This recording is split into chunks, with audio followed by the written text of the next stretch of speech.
Улсын хурлын дэд дарга эрхэм гишүүдээ Монгол Улсын засгийн газараас 2025 оны 5 дугаар сарын 9-ний өдөр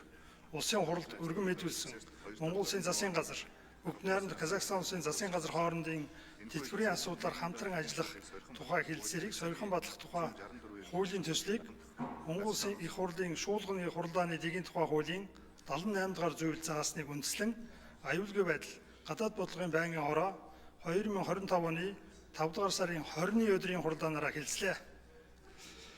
Монгол Улсын засгийн газар нь хөлийн шандад оршин сууж байгаа иргэдийн нийгмийн баталгаа хангах зорилгоор алсын хараа 2050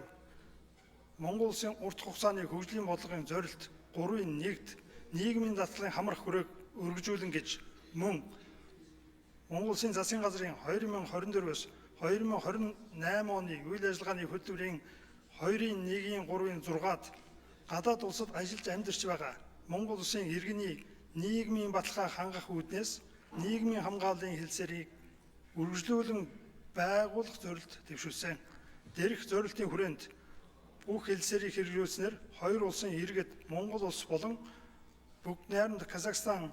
улсад ажилласан шимтгэл төлсөн хугацааг нэгтгэн өндөр насны тэтгэвэр тогтоолгох Монгол улсын иргэд Бүгд найрамд Казахстан улсаас хуримтлалын тэтгэврийг тогтоолгон авах боломж бүрдэж тухайн иргэний нийгмийн баталгаа сайжрах талаар дурдсан байна. Байнгын хороо хуулийн төслийг хэлэлцэх үед улсын хурлын гишүүдээс асуулт асууж үг хэлээг болно. Хуулийн төслийг байнгын хорооны хурлаанд оролцсон гишүүдийн оног дэмжлээ. Улсын хурлын дэд дарга эрхэм гишүүдээ